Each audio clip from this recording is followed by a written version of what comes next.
yesterday's attacks and other things. Some say that he does have ties to Muslim extremists. I don't know.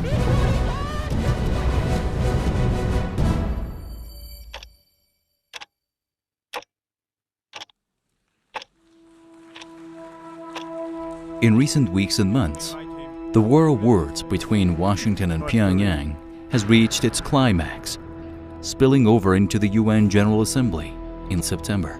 The United States has great strength and patience, but if it is forced to defend itself or its allies, we will have no choice but to totally destroy North Korea.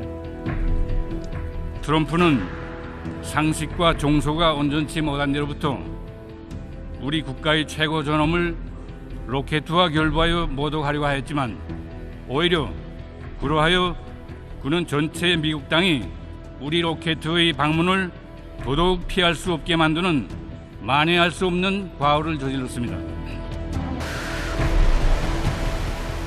Over the past years, North Korea has been accused of nuclear brinkmanship while rejecting rapprochement, if any, from the White House. But the question is, why is North Korea so skeptical of the US, preferring to use a harsh military language than to extend the hand of friendship?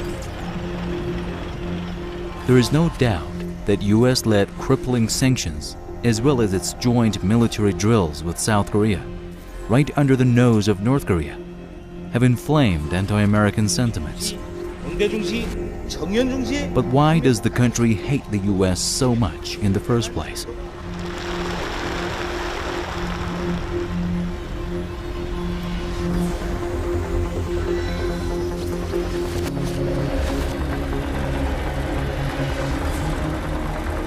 The strained relationship between the two countries traces all the way back to the Korean War in 1950, when the US intervened on behalf of South Korea.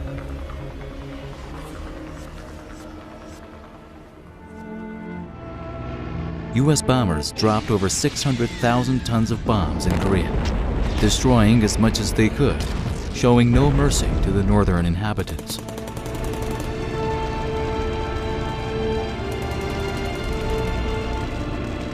In fact, North Koreans remember very well what most Americans have long forgotten.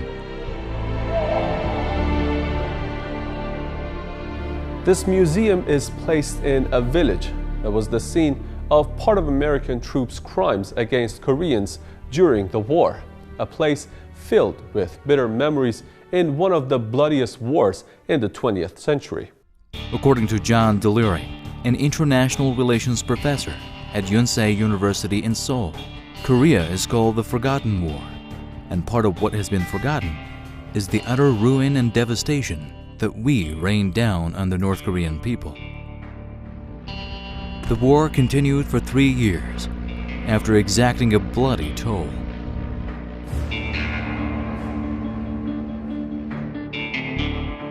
And it ended with an armistice, not with a peace treaty. Although the US intervention in the Korean War inflicted collateral damage on North Korea, this is not the only reason for the nation to hate or distrust the Americans. In 1994, the US and North Korea signed an agreed framework that froze Pyongyang's nuclear program. Under the terms of the 1994 framework, the North agreed to freeze and dismantle its nuclear program in exchange for the full normalization of political and economic relations with the United States. This meant 4 things. By 2003, a US-led consortium would build 2 light-water nuclear reactors in North Korea to compensate for the loss of nuclear power. Until then, the US would supply the North with 500,000 tons per year of heavy fuel.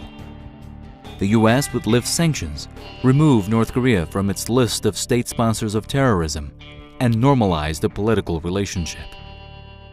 And finally, both sides would provide formal assurances against the threat or use of nuclear weapons. For a while, things went well. In 1998, U.S. officials involved in the implementation of the agreement testified that there had been no fundamental violation of any aspect of the framework agreement by North Korea. You have not shown me anyone that I could talk to that is the device that would give me any indication whatsoever that you can build a nuclear device. The response was, well, you saw our people at Yongbyon. From their technical competence, can't you tell? And from the facilities. And I said, absolutely not.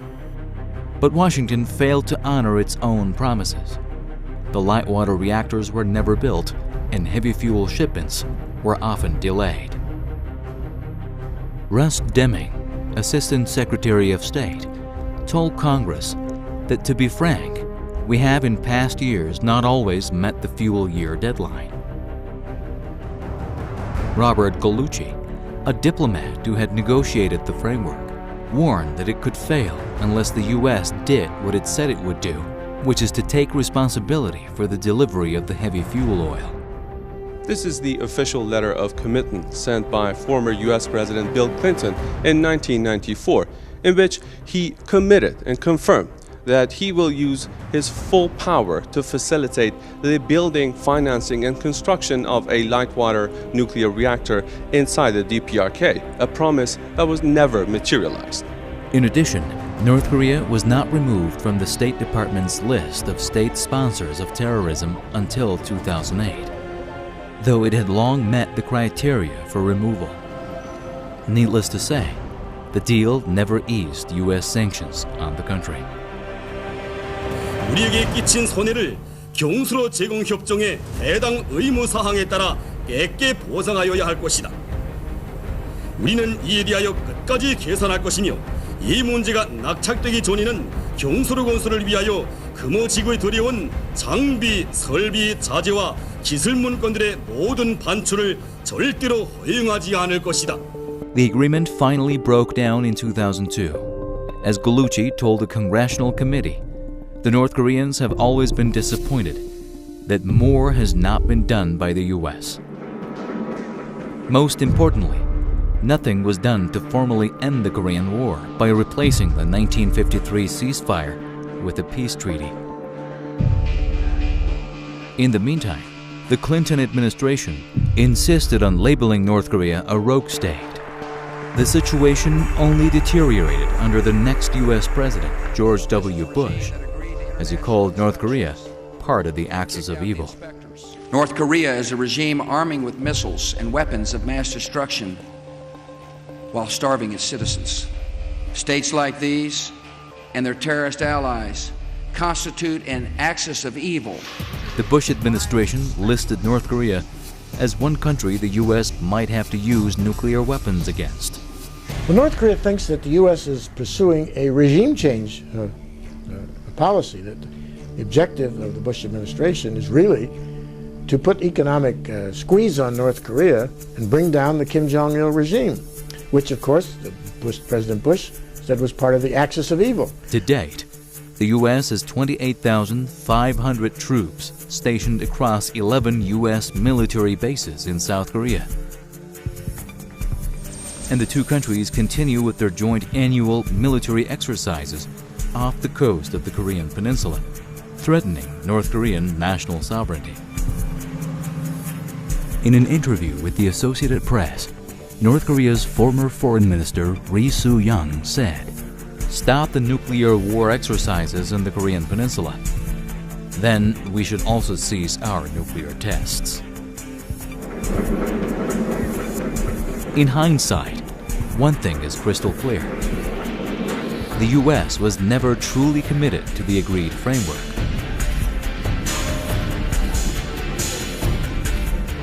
The 1994 story was in fact a cautionary tale for Pyongyang to remain deeply skeptical of the U.S. and its political intrigues whatsoever.